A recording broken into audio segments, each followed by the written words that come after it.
Olá pessoal, hoje estamos aqui para ensiná-los a fazer uma mineração de dados através do programa RapidMiner, que é um programa bastante simples, auxilia bastante nesse processo de mineração de dados.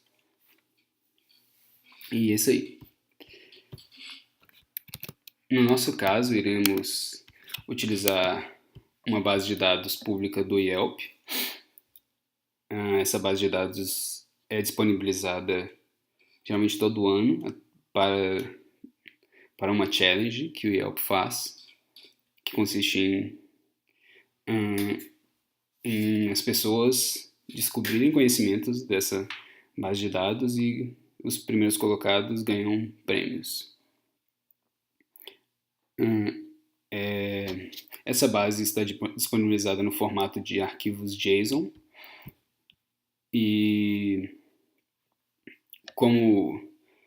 devido à estrutura desses arquivos, nós preferimos transferir esses arquivos para uma base de dados de MongoDB para facilitar as coisas.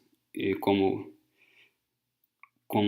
os dados estão em JSON, não teríamos muito trabalho para transformá-los e inserirmos os dados em uma base NoSQL como o Mongo. Então iremos ensinar como fazer uma mineração de dados no programa RapidMiner em uma base de dados de MongoDB. A primeira coisa que você deve fazer, antes de tudo, é instalar a extensão NoSQL do RapidMiner. Basta pesquisar por RapidMiner NoSQL no Google e ir para o primeiro link do Google. Após instalar essa extensão, você pode abrir o RapidMiner e iniciar um processo. O início do processo do RapidMiner começa clicando nessa opção que parece uma folha, ou File, New Process. Então você seleciona um processo branco. No nosso caso, já temos um processo pronto aqui que iremos utilizar de exemplo para explicar. Quando você está fazendo a leitura do Mongo, o primeiro operador que você deve utilizar no RapidMiner é o read MongoDB.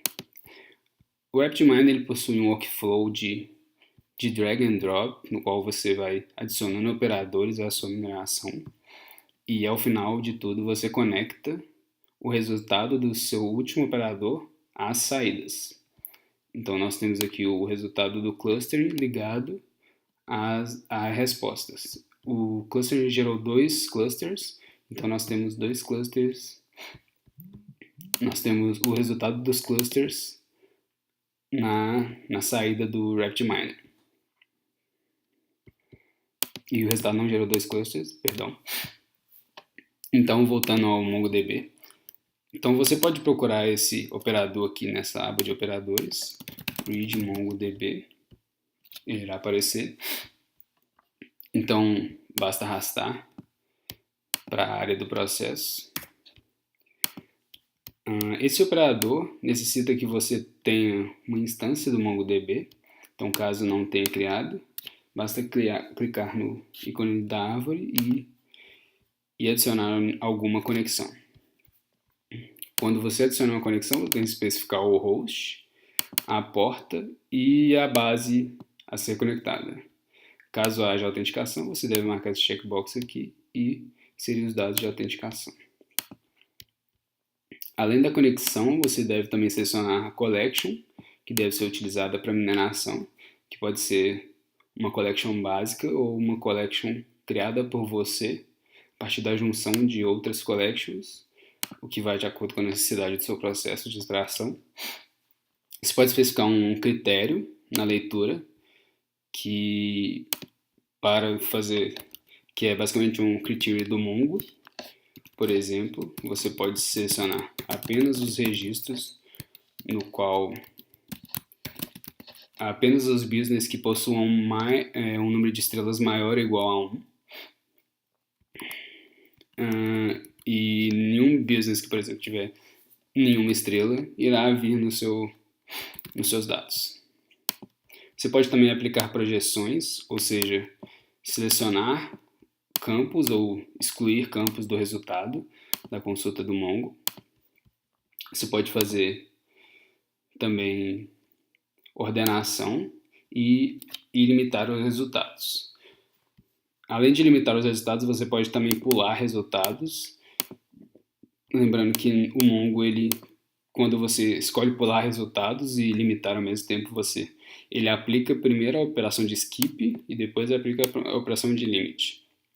Então, se você coloca 1000 de skip, ele irá pular 1000 e depois pesquisar 50.000 registros.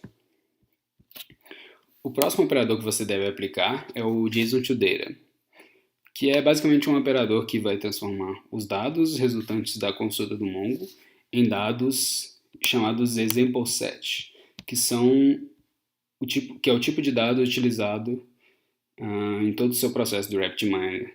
É basicamente o tipo mais conhecido do RapidMiner.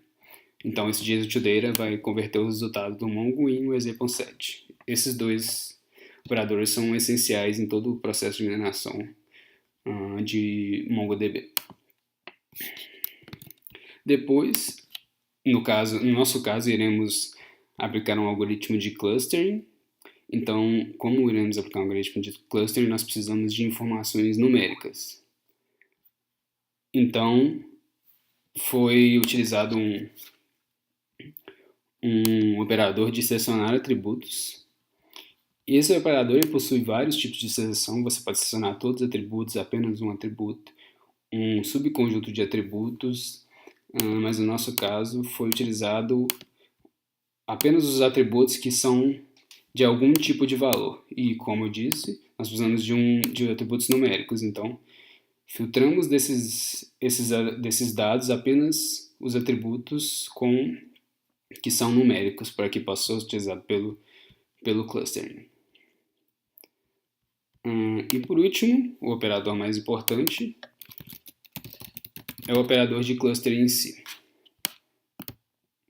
No nosso caso, foi utilizado o algoritmo K-means, mas existem diversos outros algoritmos aqui disponíveis no RapidMiner, e você pode escolher o melhor algoritmo de acordo com a sua necessidade. O operador de cluster, ele basicamente caso você não conheça essas propriedades, então melhor não mexer nelas. A única que talvez você possa mexer é o K, que define o número de clusters. Geralmente o RapidMiner ele mostra informação do número de clusters mais comuns escolhidos pelos usuários, então você pode deixar mais ou menos nesse valor entre 1 e 4. E caso você tenha encontrado muitos clusters demais e ver que na verdade precisa ser menos, você pode rodar de novo, diminuir esse K aqui de acordo com a sua necessidade. Então, para rodar o processo, você deve... lembrando que existem essas ligações aqui. Então, o resultado do JSON-to-Data é um example set. Esse example set vai ligar na entrada do select attributes. O select attributes irá criar um novo example set com os atributos selecionados e o clustering deve receber esses example set. Então, o processo de clustering irá também ter dois outputs. Então, você deve ligar esses outputs nos círculozinhos de resposta do RapidMiner. Essas ligações são importantes para que tudo funcione. Então você pode rodar aqui clicando nesse ícone ou apertando F11.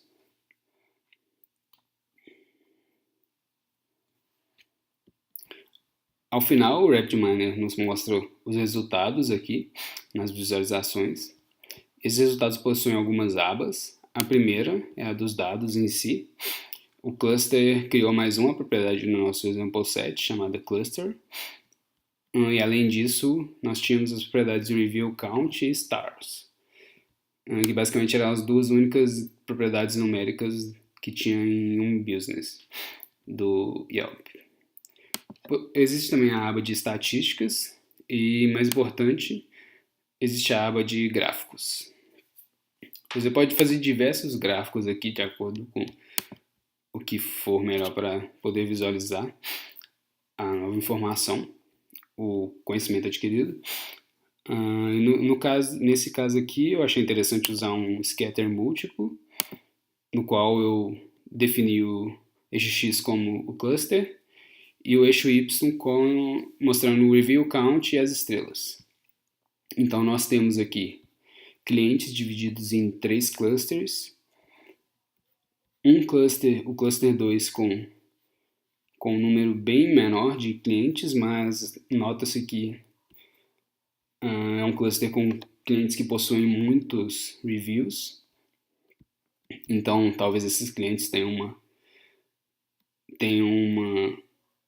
uma abrangência bem grande no mercado e possa ser interessante dar algum foco a eles. O segundo cluster possui um número mediano de reviews e estrelas, um número mediano de estabelecimentos. E o terceiro cluster possui um número muito grande de estabelecimentos. Mas aqui notamos que o cluster 1 e 2 estão bastante parecidos.